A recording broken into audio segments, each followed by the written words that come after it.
नमस्कार मित्रांनो, प्रेमाची गोष्ट या मालिकेच्या आजच्या भागात आपण बघणार आहोत की सागर मुक्ताला म्हणत असतो, बरं झालं त्या लोकांनी तुम्हाला मूल देण्यास नकार दिला, कारण तुम्ही एक चांगली आई होऊ शकत नाही. तर मुक्ता ही खूप रडत असते आणि ती सागरला म्हणायला जाते, परंतु लगेच ती मनाशीच म्हणते, मी काय या माणसासमोर रडते आणि मी काय याला माझे दुःख सांगू.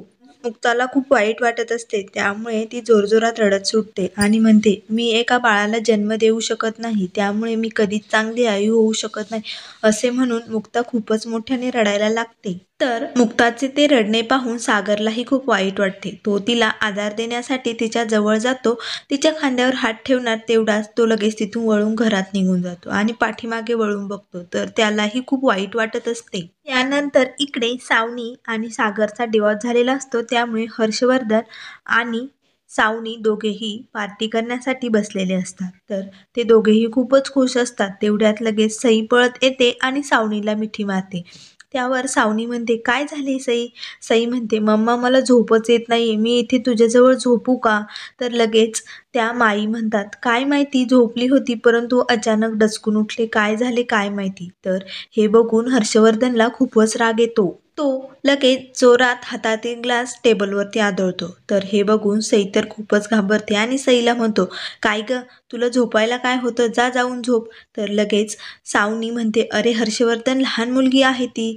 त्यावर हर्षवर्धन म्हणतो, हो का, मग तू तिलाच सांभाळ, मी जातोय झोपायला, परत माझ्याबरोबर बोलायला येऊ नको. त्यावर सावनी म्हणते, मला तुझ्याशी खूप महत्त्वाचं बोलायचं आहे, प्लीज थांब ना, असं काय करतोय. तर लगेच हर्षवर्धन म्हणतो, मग एक तर तू तिच्याशी बोल, नाही तर माझ्याशी बोल, एक ठरव. तर सई म्हणत असते, मम्मा प्लीज मला झोपायचंय, मला झोपी लाव ना. तर सावनी म्हणते, सई तू थांब.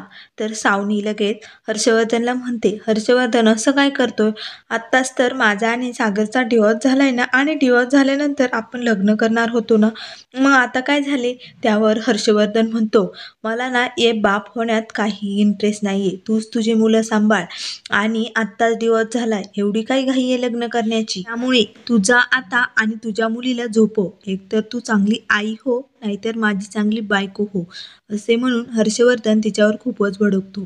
तर लगेच सावनी म्हणते, हर्षवर्धन असं काय करतोय, प्लीज माझं ऐकून घे ना तू. असे म्हणून त्याची समजूत काढत असते. त्यावर हर्षवर्धन म्हणतो, मी फक्त हे त्या सागरला हरवण्यासाठी केलेलं आहे, त्यामुळे तुझी मुलं तूच सांभाळ, जा जाऊन तिला झोपी लाव. तर सई म्हणत असते, मम्मा प्लीज मला झोपायचंय, मला झोपी लाव ना ग. वर सावनी सईला म्हणते, जा तुझ्या रूम मध्ये जाऊन झोप, मला इथे काम आहे, मावशी तिला घेऊन जा आणि झोपी लावा. असे म्हणून लगेच सईला तिथून पाठवून देते.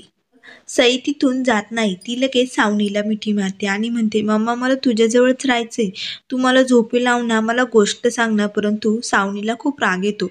सावनी लगेच मावशींना म्हणते, मावशी हिला घेऊन जा आणि झोपी लावा, व लगेच सईला तिथून पाठवते. त्यानंतर इकडे सागर ड्रावरमधून त्याची फाईल काढत असतो. तर त्याला त्या ड्रावरमध्ये लगेच सईची क्लिप दिसते. तर लगेच त्याला सईचे क्षण आठवतात. एकदा जेवण करत असताना सागरच्या तोंडाला लागतं, तर लगेच सई हळूच तिच्या हाताने ती पुसून काढते. हे सर्व क्षण त्याला आठवत असते आणि त्याला सईची खूप आठवण येते. त्याला सईबरोबर घालवलेले ते सगळे क्षण आठवत असतात, त्यामुळे त्याला खूप वाईट वाटतं व लगेच त्याच्या डोळ्यात अश्रू येतात आणि तो रडायला लागतो. तेवढ्यात इंद्रा तिथे येते आणि म्हणते, काय रे सागऱ्या, काय झाले तुला, का रडतोय. त्यावर लगेच सागर तिथून उठतो आणि म्हणतो, काय नाही ग, ते मी मोबाईल घ्यायला आलो होतो. असे म्हणून लगेच इंद्रापासून बाजूला जातो. मात्र इंद्राला लगेच लक्षात येते की सागरला सईची खूप आठवण येते. इंद्रा लगेच सागरच्या हातात असणारी ती क्लिप घेते आणि म्हणते, मला कळतंय तुझ्या मनात काय चालू आहे ते. माझा हा डोंगरासारखा सागऱ्या अगदी वाळूसारखा विरघळून गेलाय, परंतु मी त्या सावनीकडे सईला राहू देणार नाही, मी तिला परत घेऊन येणारच आहे. असे म्हणून लकीला आवाज देत असतात. लगेच सागरचे बाबा म्हणतात, काय झालं तुफान, कुणाला आवाज देते, का ओरडते. त्यावर इंद्रा म्हणते, मी लक्कीला बोलावते आणि आता आपण सईला आणण्यासाठी जाणार आहोत, कारण मी सागरच्या डोळ्यातील ते अश्रू बघितले सईसाठी. त्यानंतर इकडे सईला मावशी जेवायला भरवत असतात. तर सई कार्टून बघता बघता जेवण करत असते. तेवढ्यात हर्षवर्धन तिथे येतो आणि लगेच टी व्हीवरचा चॅनल बदलतो. तर सई म्हणते, काका मी कार्टून बघत होते ना, माझ्या आवडतीचं कार्टून आहे, का बदललं तुम्ही? तर लगेच हर्षवर्धन काहीही बोलत नाही. तेवढ्यात सावनी येते आणि म्हणते, बाळा चल तुझ्या रूममध्ये, आपण तिथे कार्टून लावूया, तिथे मोठा टी व्ही बसूया. त्यावर सई म्हणते, नाही मला नाही बघायचा आता टी व्ही, मी इथे बघत होते ना, का बंद केला त्यांनी? मी आत्ताच रूममधून बाहेर आले होते ना. मग सई ही सावनीचं काही ऐकत नाही. तर लगेच ती सावनीला म्हणते, आता 12 दिवसांनी मी माझ्या बाबाकडे गेले का मग मी तिथेच कार्टून बघणार आहेत, आता मला नाही बघायचा टी व्ही. तर लगेच हर्षवर्धन म्हणतो, काय बोललीस तू? सई म्हणते, माझ्या पप्पांनी मला प्रॉमिस केलंय, मी फक्त 12 दिवसच इथे राहणार आहे, त्यानंतर माझा पप्पा मला इथून घेऊन जाणार आहे, त्यामुळे मी आता तिथे गेल्यानंतरच टी व्ही बघणार आहे आणि माझा पप्पा नक्की प्रॉमिस पूर्ण करणार. तर इकडे इंद्रा लकीला म्हणते, लकी तुझा माझ्यावरती विश्वास आहे ना, तू माझ्याबरोबर आहे ना? तर लकी म्हणतो, हो आई मी तुझ्या बरोबर आहे. तर त्यावर इंद्रा म्हणते, मग चल पटकन कपडे बदलून ये, आपल्याला जायचंय. त्यावर लकी म्हणतो, कुठे जायचंय आई आपल्याला? तर लगेच इंद्रा त्याला म्हणते, तू आवरून तर ये, मग सांगते मी. त्यावर लगेच सागरचे बाबा म्हणतात, इंद्रा तू तिथे जाऊ नकोस, आणखीन काही प्रॉब्लेम होईल, आपल्याला कोर्टात काही चूक दाखवायची नाहीये. तर इंद्रा म्हणते, नाही, माझ्या बोंबलासारख्या सईला मी त्या सावनीकडे राहू देणार नाही, मी आता माझ्या सईला घेऊनच येणार आहे, आपली पोरगी आपल्याच घरी राहणार, त्यामुळे आता मी त्या सावनीचं काही ऐकून घेणार नाही. असे म्हणून इंद्रा ती सागरच्या बाबांचं काही ऐकत नाही आणि तिकडे जाण्यासाठी ती तयार झालेली असते. तर इकडे हर्षवर्धन सावनीला समजावतो, अगं त्या सईला समजाव, काहीतरी कर, ती जर 12 दिवसानंतर तिची एकदा कस्टडी आपल्याला मिळाली की आपण लग्न करायला मोकळे, त्यामुळे काहीही करून आपल्याला तिची समजूत काढावीच लागेल, तिच्याबरोबर नीट वागावं लागेल, त्यामुळे तू त्या मुक्ताला फोन कर, ती बरोबर तिची समजूत काढेल. सावनीलाही हर्षवर्धनचे म्हणणे पडते व ती लगेच मुक्ताला फोन लावते. तर हर्षवर्धन म्हणतो, काहीही केलं तरी त्या सागरकडे ही सई जाता कामा नये, एकदा का तिची कस्टडी आपल्याला मिळाली की आपण लग्न करायला मोकळे होणार आहोत, त्यामुळे काहीही करून आपल्याला तिला इथे खुश ठेवावं लागेल. तर लगेच सावनीलाही सर्व काही पटत असते. मग ती म्हणते, ठीक आहे, मी लगेच त्या मुक्ताला कॉल करते. असं म्हणून सावनी लगेच मुक्ताला फोन करत असते.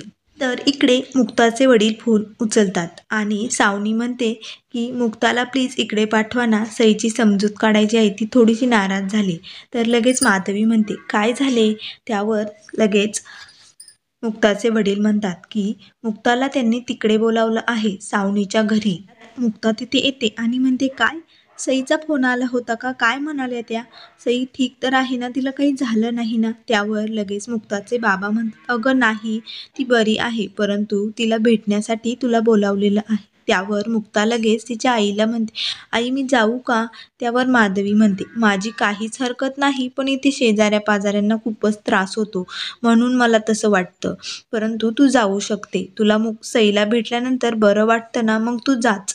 तर लगेच मुक्ता माधवीला मिठी मारते आणि खूपच जोरात हसते. त्यावर माधवी म्हणते, कसं का होईना, माझी मुलगी 2 दिवसानंतर हसली ना तरी एवढंच बाद झालं. त्यानंतर इकडे सावनी हर्षवर्धनला मिठी मारत असते. त्यावर हर्षवर्धन म्हणतो, काय झाले सावनी, का माझ्याजवळ अशी घुमते, काय हवंय तुला? तर लगेच सावनी म्हणते, तू म्हटलाय ना, एकदा का सईची कस्टडी आपल्याला मिळाली की आपण लग्न करणार आहोत, नक्की करशील ना? तेवढ्यात लगेच सई दरवाजा उघडते आणि तिथे येते आणि सावनीकडे बघत असते. तर इकडे बाहेर मुक्ता आलेली असते. तर मावशी दरवाजा उघडतात. मुक्ता म्हणते, सई कुठे, ती बरी आहेस ना? त्यावर मावशी म्हणतात, मी सईला बोलावते, तुम्ही बसा तर खरी, पाणी पण घेऊन येते. तर इकडे रूममध्ये सावनी हर्षवर्धनला म्हणत असते, एकदा का सईची कस्टडी आपल्याला मिळाली, हे हॉस्टेल आहे, यात आपण सईला टाकून देऊया, ती तिथेच राहील. त्यावर हर्षवर्धन म्हणतो, हो, तू तुझा मोठा मुलगाही असाच हॉस्टेलवरती ठेवला आहे, त्यामुळे तू तुझ्या सईलाही अशीच हॉस्टेलवरती ठेवणार आहे, हे मला नक्की माहिती आहे. तर हे बोलणे लगेच मुक्ता ऐकते. तर मुक्ताला हे सर्व ऐकून खूप मोठा धक्का बसतो. तर मित्रांनो, पुढील भागात इंद्रा, सागर व लकी तिघेही सावनीच्या घरी आलेले असतात. तर इंद्रा म्हणते, माझी सई मला परत दे, नाही तर माझा जीव जाईल. तर लगेच सावनी म्हणते, हो का, मग वाट कसली बघताय, जा जीव द्या. तर इकडे मुक्ता तिथे आलेली बघून सागर खूपच भडकतो आणि म्हणतो, म्हणजे तू इथेही आलीस? तू आमचा पाठपुरावा करतच असते का? का मध्ये मध्ये करते आमच्या घरात? तुला कोणी इथे बोलावलं? असे म्हणून तो मुक्ताला खूपच बोलतो. तर मित्रांनो, अशाच मालिकेच्या अपडेट पाहण्यासाठी चॅनलला लाईक करा, सबस्क्राईब